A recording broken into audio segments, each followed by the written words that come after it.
What's up, gang? Welcome to the Greatness Machine. I'm your host, Darius Mirshahzadeh. I'm so pumped to have you here with me. Now listen, the Greatness Machine, we're about two things. Number one, people who are living their passions. And number two, those who are creating greatness in the world and doing both of these things despite the odds against them. Each episode, we're going to feature interviews with game changers, business leaders, telling us their origin stories, what made them tick, what got them to where they are now.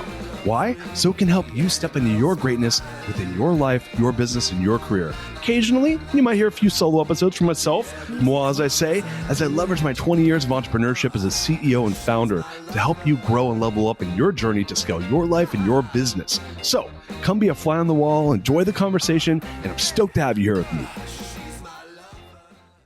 What's up, everybody? Welcome to this episode of The Greatness Machine. I'm your host, Darius Mirshahzadeh. I'm flying solo, and it's my birthday in about 2 hours and 24 minutes. So I'm doing a very special solo. And I do this every year for my birthday, as I kind of talk about the top 4 or 5 things I learned that changed my life.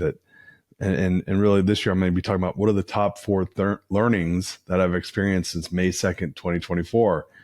And this has been a profound year. I actually write a post that I don't post it in all public spaces just because it tends to be a pretty personal post. So I do send it out to my closest friends who follow me on social. I'll send it to my family. But I don't really, the post is personal. The podcast, I'm for whatever reason, I feel comfortable bearing my soul. And I would say that in some ways, this was one of my most challenging years. I had a lot happen in it. It's been a profound year on this planet. And I'm clear in one way. I'm clear that I leveled up in ways that I never would have imagined and I never would have thought of in the beginning of the year. And I was really excited to come into this year, and it ended up being kind of a rough year for me, but at the same time, just a really, really valuable year. And so the 4 things I learned, I'm going to start with the first thing I learned. The first thing I learned is that life is not fair and life is short. And since August of 24 till now, we're talking about 8 months. I had 4 really incredible humans pass away that I cared about. John Rulin, I did a solo on him. Rick Sapio, I did a solo on him, a tribute on him. One of my former coaches, Coach Robert Ellis, and just recently a dear friend, Kevin Delory. And these guys were all larger than life. I mean, John was 44, Rick was just over 60, Robert mid 60s, Kevin 52. 3 of them died from cancer, and just the most amazing people, larger than life, and it all went too fast. And it really kind of taught me that I have to live a life of purpose, be who I am. These were people who were unapologetic about who they were, and when I started, what's kind of hit me from this is that I need to be who I am. Time's not going to wait for you. Sure as hell didn't wait for these guys. And life's short. There's no reason to wait for tomorrow to make your purpose come true. And their deaths really reminded me of this, and in ways that it's hard to express. But I've made this decision, this pretty massive decision, that I'm not going to wait to start to live anymore. There's a lot of things. I'm a delayed gratification type of person, and I'm not going to wait to live. And it's not going to happen. I'm going to be doing some amazing things in the new year. My wife and I just planned a 2-month trip to Europe. Fuck it. We're doing it. I'm going to Burning Man with a bunch of my friends, and I'm working on some really interesting projects in the new year that I'm excited to talk about in the coming months. So that was the number one thing I learned in the year. And it took a lot of loss to get there. It took a lot of people that, aren't too much older than me. I'm 47. Some of these folks are younger than me. Some are barely older than me. Even Coach Robert, who's in his mid 60s, not even 20 years older than me. So to imagine yourself being 47. If you're younger than this, let me just tell you, it goes quick. You blink and you'll be 47. I don't feel 47, by the way. I feel amazing. I don't, whatever, maybe you're supposed to feel amazing when you're 47, but I don't feel old. I feel better. I feel bigger. I feel like I know more. I feel like the best is yet to come. I don't feel like, I feel like I'm in better shape than I was 10 years ago right now. I feel great. And so it goes quick. And to think that 4 people that were just sucking the juices out of life, doing big things, are all gone. And some of them in a matter of, 24, 36 months after they had their, fatal diagnosis, terminal diagnosis. It just really, it makes you realize life's short. Go do your thing. Go be you. Don't hold back. I'm not going to. Why? For all you know, like, you might get that same diagnosis as one of these guys got. Life's short. Go make it happen. So that was a really impactful, those were 4 impactful things that happened and really came down to that one lesson. It's like, make shit happen. Go live your life. Don't wait to live your life. Number 2 is, this one has been, how it showed up was really interesting, but I learned that I must trust myself to create the outcomes that my heart is aligned to creating. And I've always been a person where I do these big things, but I've been holding back. I've been pulling punches on living the life, like, of doing what my heart desires. And if I'm gonna be honest with myself, it's because I didn't trust myself. I just didn't have that 100% trust in myself. And I talked to my good friend about this today, and we were talking about, really trusting yourself to go do the things that you're meant to do. And I found myself like questioning that over the last, many months, for sure, a lot this year. But questioning myself over the last really, 10 years, like, why was I doing the things? And it doesn't, on paper, if anyone's looking at what I'm doing, they might think, oh, you're not playing it safe. And I'm not. But I will say that I've been holding back. I've been pulling punches, and I've been doing stuff that in ways that were maybe out of alignment with what I believe to be is my core purpose. I know I'm a capable person. Why would I not trust myself? So I've decided that I'm going to trust myself wholeheartedly. And I look at myself. I mean well. I'm talented. I work hard. Why would I not be able to create what my heart desires? So the question I would ask you to ask yourself is, are you creating what your heart desires, or are you actually selling yourself on why you can't? Because what I've found over the years is I've always sold myself away from the things that my heart really desired in life. The truest. I do a lot of the things my heart desires, but the deepest things have kind of scared me, and I've pulled punches on that, and I'm here to say I'm not going to do that anymore. But when I think of, like, why not? It's like, I learn from my mistakes. I work hard. I lean in. I figure it out. And I had this realization, especially with the last 3 businesses that I've had that were, like, very successful. The most current one being Rise. But if I go Rise, I go the Money Source, I do Twin Capital Mortgage. Like, there's no reason any of those things should have happened. When I was 25 years old, I built a 150-person company by the time I was 28. I didn't even know what I was doing. This is over 20 years ago. This is a world in which it was hard to do shit like that. I did it. It's the 40th fastest growing company in the United States. And then I built a 1,000-person organization at the Money Source. This is a couple $100 million a year in revenue company. And then I did Rise. We raised over $250 million in an industry I had zero experience in. And I realized I manifested all those things because I'm a capable person. Yet there's things in my life I have not attempted to do because I was afraid of failure. And I've decided, no, I'm going to trust myself. I'm going to go get after it. I'm going to go make shit happen. And I know I will figure it out. So there's some areas of my life that in the coming year, I'm going to really go lean into to go make shit happen, and unapologetically, because I trust myself. I trust that I can create what my heart desires. And again, kind of going back to, having multiple friends pass, it's like, why not? Now's the time. I'm not going to wait to live my dreams. I'm going to make them happen now. Number 3, and this one's an interesting one, is that my ego may be at odds with my soul.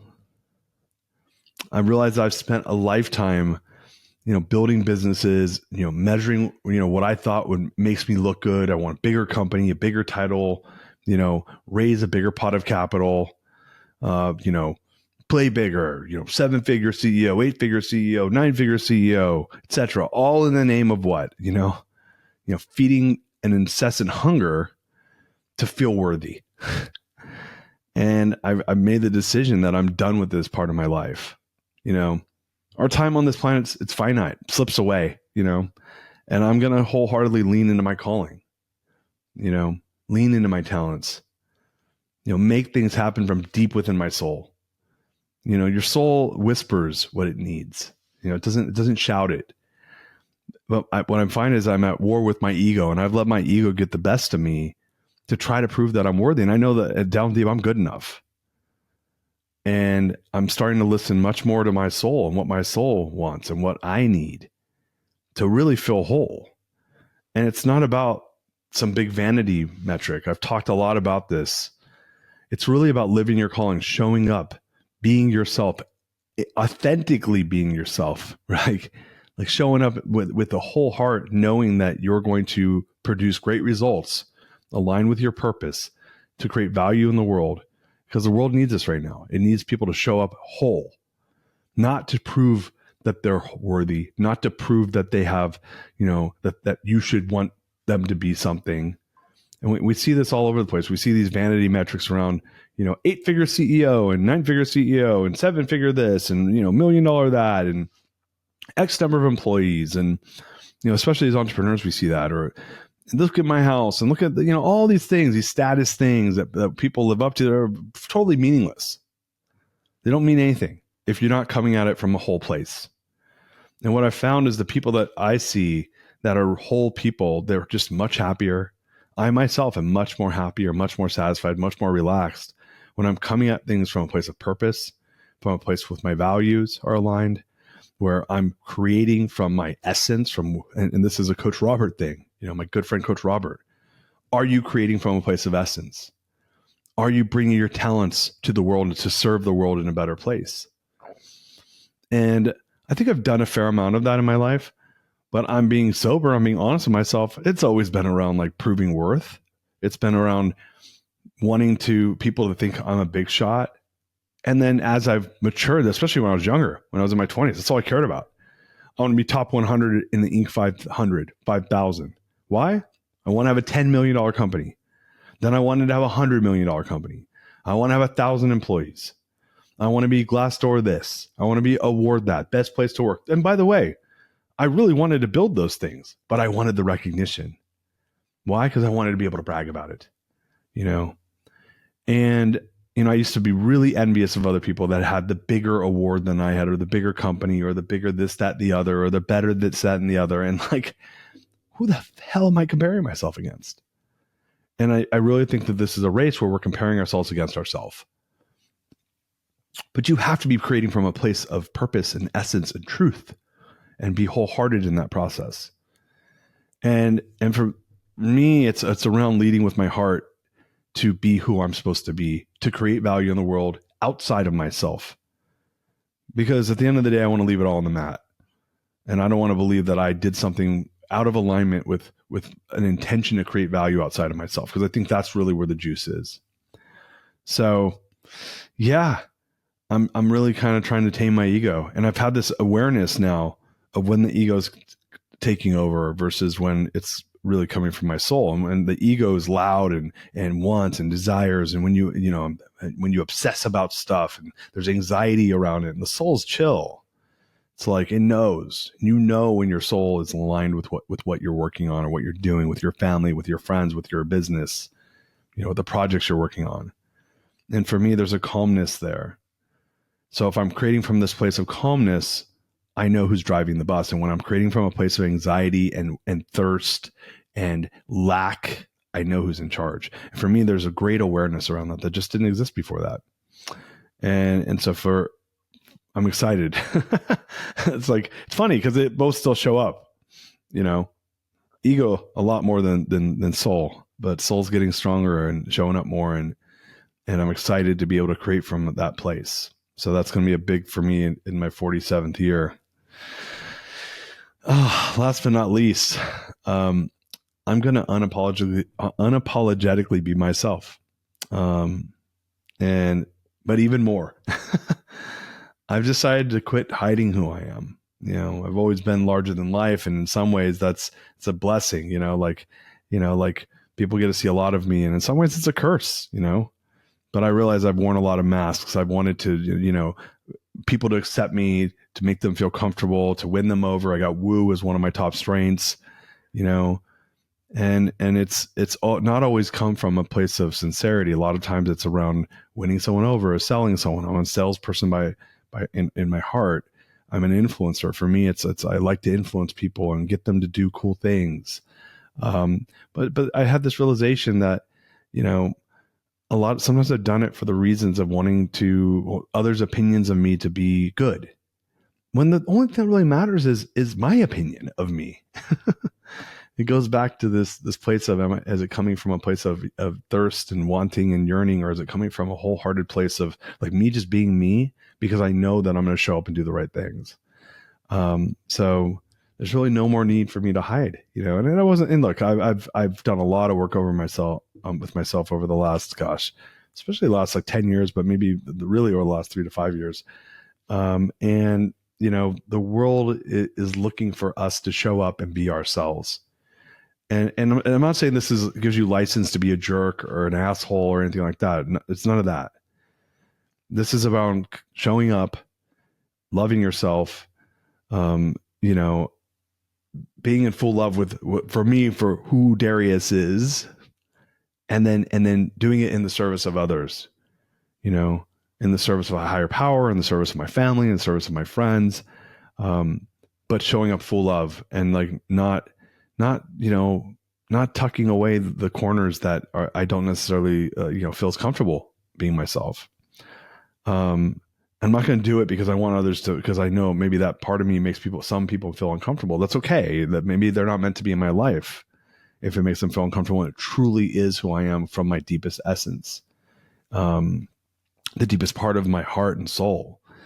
And I'm going to live loudly in my 47th year and beyond, who I am, what I am. And again, I think I've been doing a pretty good job of it, but doing a pretty good job and doing an amazing job of it are two different things. I'm going for amazing. And I'm not going to be afraid. I'm not going to be afraid. In the past, I've watched myself, and I've been, I think, self-conscious when I did it, because I'd see people react and I didn't like it and I wanted to win them over. And now I'm like, no, it's okay if they're uncomfortable. That's fine. Maybe it's not right that we're doing whatever we're doing together, whether that is a friendship or something more professional. It's okay. And I'm not doing it and look, I do think we need to be thoughtful of meeting people where they're at and the time and place, and doing it from a place of truth. You can have all three, but I'm going to be more, but in the past I've found myself, playing it safe.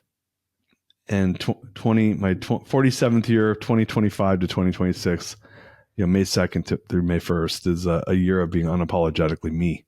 And I'm excited for that because I think it's pretty freaking awesome. And yeah, man, I'm so pumped. 2 hours from now is my birthday. I haven't been this excited about a birthday probably ever. It's interesting to say that. And I'm just so grateful to get to do this show. I'm so grateful to get to, learn from the guests and teach what I learned to you all and learn from you all back when the opportunity presents itself. And I just want to say from the bottom of my heart, so much gratitude from me, Darius, to you, the listeners of the Greatness Machine. I love you so much. And looking forward to a big year of adventure, fun, taking risks, and seeing what happens. Till next time, peace out. Love you.